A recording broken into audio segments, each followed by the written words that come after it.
Now the next section we want to go through is the income section.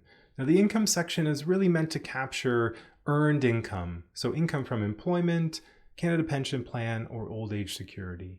In the income section, we won't be capturing things like a defined benefit pension or investment income. So RSP RIF withdrawals, investment income in the form of dividends, capital gains, or interest income will not be captured here in the income section. The income section is really for earned income from employment or other sources that aren't typical. So you might have employment income pre-retirement, you might have some self-employment income. That's what we want to capture here in the income section. Now for Jennifer and Michael, they've entered their gross employment income. They're not really getting any bonuses, so they've got jobs that don't have bonuses, but we also have entered their deductions. So as they had indicated, they have a defined benefit pension. So we've got pension contributions here. We've got group insurance deductions. Maybe that's for that term life insurance that we saw earlier. And they've got monthly deductions for taxes, Canada Pension Plan, and EI deductions. Now it looks like there's some other monthly deductions here. Those could be for other workplace benefits. Those are important because the platform can't calculate those directly.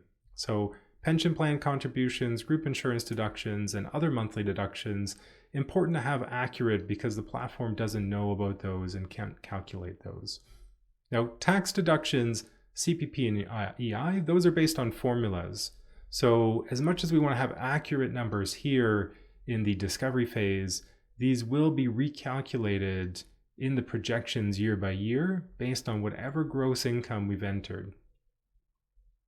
Now the last piece is the net income. Now net income doesn't really affect the planning portion because we will be recalculating each year your net income based on your gross, tax rates, benefit rates, etc. But net income is important because it does drive our cash flow diagram, which we'll be looking at next. So from a net income perspective, we want to capture what's your net employment income, and we also want to capture any non-taxable government benefits. So this could be like a GST, HST credit, Canada Child benefit, that might show up here in non-taxable government benefits. Now you can also enter non-taxable income. This could be gifts, maybe gifts from family members, early inheritance, but only if you expect that income to be on a regular basis. When we look at income, it's really broad phases of income. So if you want to fine-tune income, we're going to do that in the future in the foundation future cash flow stage. Here we're really talking about broad phases of income. Now we can add additional phases. So let's say we had CPP or OAS income that's already started and we want to capture that all the way till late retirement. We'd want to make sure we have an income phase that captures that all the way until into your late 90s. But in this case, we've got Jennifer and Michael. They haven't started those benefits yet. It's too early.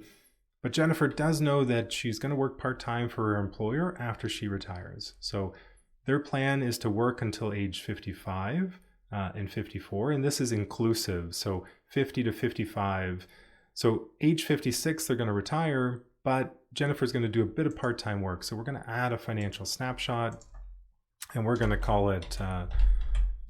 let's call it part-time, and this is going to be from age 56 to 57. It's just 2 years, so it's inclusive of age 56 and 57.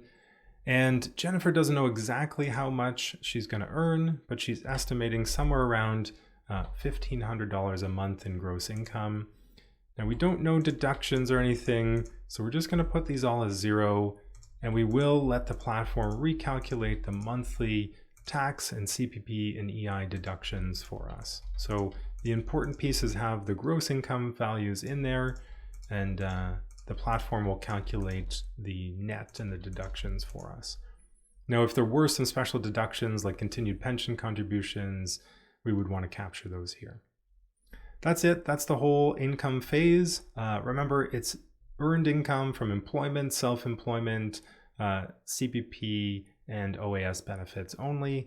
Don't enter any pension income or any investment income. So no RSP RIF withdrawals, no dividends or interest income whatsoever. We'll calculate those later. Now, one other thing to point out in the income section is that you should always enter income in today's dollars. So income will automatically be adjusted for inflation. The platform will do that for us. So always enter income assumptions in today's dollars.